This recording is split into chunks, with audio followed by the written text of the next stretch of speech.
Dios manifestado en carne. Y el Verbo se hizo carne y habitó entre nosotros.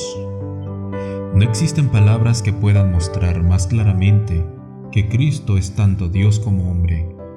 Originalmente solo divino, tomó sobre sí la naturaleza humana y pasó por entre los hombres como un mortal común, excepto en esos momentos en los que su divinidad fulguró, como en ocasión de la purificación del templo, o cuando sus penetrantes palabras de verdad irrebatible forzaban aún a sus enemigos a confesar que nunca hombre habló como este hombre. En su epístola a los Filipenses, Pablo expresó así la humillación a la que Cristo se sometió voluntariamente. Haya en vosotros el mismo sentir que hubo en Cristo Jesús, quien, aunque era de condición divina, no quiso aferrarse a su igualdad con Dios, sino que se despojó a sí mismo, tomó la condición de siervo y se hizo semejante a los hombres. Y al tomar la condición de hombre, se humilló a sí mismo y se hizo obediente hasta la muerte y muerte de cruz. La idea es que cuando Cristo era en la forma de Dios, siendo el resplandor de su gloria la misma imagen de su ser real, teniendo todos los atributos de Dios, siendo el Rey del universo y aquel a quien todo el cielo se deleitaba en honrar, Él no pensó que ninguna de estas cosas fuesen deseables mientras los hombres estaban perdidos y sin fuerza. Él no podía gozar de su gloria mientras el hombre estuviese condenado y sin esperanza. Así que se despojó de sí mismo, se despojó de todas sus riquezas y gloria, y tomó sobre sí la naturaleza del hombre, a fin de poder redimirlo, y así podemos armonizar la unidad de Cristo con el Padre, con la declaración Juan 14:28, mi Padre es mayor que yo. Es imposible para nosotros entender cómo pudo Cristo como Dios humillarse a sí mismo hasta la muerte de cruz, y es peor que inútil al que especulemos al respecto. Todo cuanto podemos hacer es aceptar los hechos tal como la Biblia lo presenta. Si el lector encuentra difícil armonizar algunas de las declaraciones de la Biblia concernientes a la naturaleza de Cristo, recuerde que sería imposible expresarlo en términos que permitieran a las mentes finitas comprenderlo todo. Así, como el injerto de los gentiles a la raíz de Israel es contrario a la naturaleza, tanto más la divinidad es una paradoja para la comprensión humana. Citaremos otros textos que nos llevarán más de cerca a la humanidad de Cristo y a lo que ésta significa para nosotros. Ya hemos leído que el Verbo se hizo carne, y ahora leeremos lo que dice Pablo concerniente a la naturaleza de esa carne. Romanos 8, 3 y 4. Porque lo que era imposible a la ley, por cuanto era débil por la carne, Dios al enviar a su propio Hijo en semejanza de carne de pecado, y como sacrificio por el pecado, condenó al pecado en la carne, para que la justicia que quiere la ley se cumpla en nosotros, que no andamos conforme a la carne, sino conforme al Espíritu. Poco será necesario reflexionar para comprender que si Cristo tomó sobre sí mismo la semejanza de hombre, a fin de poder redimir al hombre, tuvo que ser el hombre pecaminoso al que debió ser hecho semejante, puesto que es al hombre pecaminoso a quien vino a redimir. La muerte no podía tener poder sobre un hombre inmaculado, como lo fue Adán en el Edén, y no hubiese podido tener ningún poder sobre Cristo si el Señor no hubiera puesto en él la iniquidad de todos nosotros. Más aún, el hecho de que Cristo tomó sobre sí la carne, no de un ser inmaculado, sino de uno pecaminoso, esto es, que la carne que él asumió tenía todas las debilidades y tendencias pecaminosas, a las cuales la naturaleza humana caída está sujeta. Se ve por la declaración de que fue hecho de las simientes de David según la carne. David tenía todas las pasiones de la naturaleza humana. David dice de sí mismo, Salmo 51:5, en maldad nací yo, y en pecado me concibió mi madre. La siguiente declaración en el libro de Hebreos es muy clara a ese respecto. Hebreos 2:16 al 18. Porque de cierto no vino para ayudar a los ángeles, sino a los descendientes de Abraham. Por eso, debía ser en todo semejante a sus hermanos, para venir a ser compasivo y fiel sumo sacerdote ante Dios, para expiar los pecados del pueblo. Y como él mismo padeció al ser tentado, es poderoso para socorrer a los que son tentados. Si fue hecho en todas las cosas semejante a sus hermanos, entonces tuvo que sufrir todas las debilidades y estar expuesto a todas las tentaciones de sus hermanos.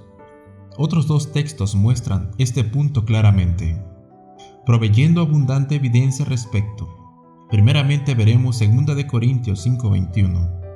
Al que no tenía pecado, Dios lo hizo pecado por nosotros, para que nosotros seamos hechos justicia de Dios en él. Eso es aún más categórico que declarar que fue hecho en semejanza de carne de pecado. Fue hecho pecado. Nos encontramos ante el mismo misterio que el de la muerte del Hijo de Dios. El Cordero Inmaculado de Dios, que no tenía pecado, fue hecho pecado, sin pecado. Sin embargo, no solamente contado como pecador, sino en realidad tomando sobre sí la naturaleza pecaminosa. Él fue hecho pecado para que nosotros seamos hechos justicia. Así Pablo dice a los Gálatas, Gálatas 4, 4 y 5.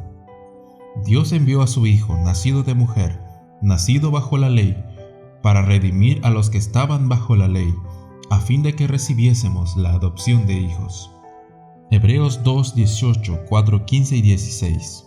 Y como él mismo padeció al ser tentado, es poderoso para socorrer a los que son tentados. Porque no tenemos un sumo sacerdote incapaz de simpatizar con nuestras debilidades, sino al contrario, fue tentado en todo según nuestra semejanza, pero sin pecado. Acerquémonos pues con segura confianza al trono de la gracia, para alcanzar misericordia y hallar gracia para el oportuno socorro.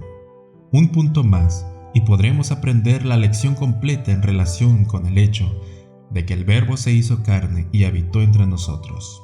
Hebreos 5:2.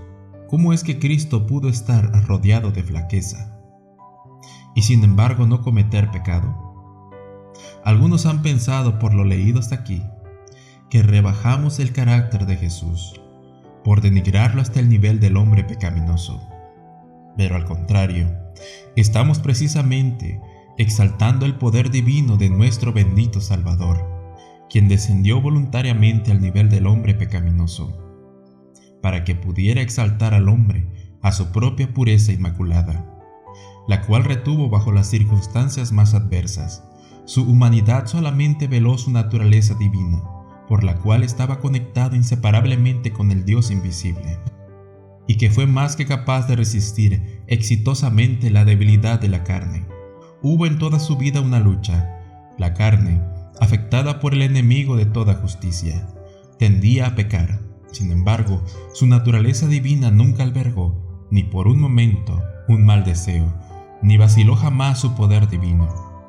Habiendo sufrido en la carne todo lo que la humanidad puede jamás sufrir, regresó al trono del Padre tan inmaculado como cuando dejó las cortes de gloria. Cuando descendió a la tumba bajo el poder de la muerte, no pudo ser retenido por ella porque no tenía pecado. Pero alguien dirá, no encuentro consuelo en eso. Dispongo ciertamente de un ejemplo, pero no puedo seguirlo, ya que carezco del poder que Cristo tuvo. Él fue Dios aún mientras estaba aquí en la tierra. Yo no soy más que un hombre. Sí, pero puedes tener el mismo poder que Él tuvo, si así lo deseas. Él estuvo rodeado de flaqueza, sin embargo, no hizo pecado, por el poder divino habitando constantemente en Él. Ahora escucha las inspiradas palabras del apóstol Pablo, y ve lo que es tu privilegio obtener. Por esta causa doblo mis rodillas ante el Padre de nuestro Señor Jesucristo, de quien toma nombre toda la familia de los cielos y de la tierra, que os dé, conforme a la riqueza de su gloria, el ser fortalecidos con el poder del hombre interior por su Espíritu, que habite Cristo por la fe en nuestro corazón, para que, arraigados y fundados en amor, podáis comprender bien con todos los santos la anchura y la longitud, la profundidad y la altura del amor de Cristo, y conocer ese amor que supera todo conocimiento, para que seáis llenos de toda la plenitud de Dios. Efesios 3, 14 al 19. ¿Se puede pedir más? Cristo, en quien habita toda la plenitud de Dios, puede habitar en nuestros corazones, para que nosotros podamos ser colmados de toda la plenitud de Dios. ¡Qué promesa tan maravillosa!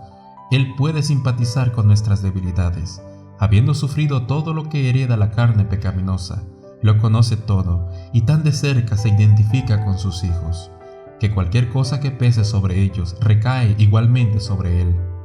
Y Él sabe cuánto poder divino es necesario para resistirlo, y si anhelamos sinceramente negar la impiedad y los deseos mundanos, Él es poderoso y está deseoso por darnos la fortaleza para hacer infinitamente más que todo cuanto pedimos o entendemos. Todo el poder que Cristo tenía habitando en Él por naturaleza, podemos tenerlo habitando en nosotros por gracia, ya que nos la otorga sin precio y sin medida.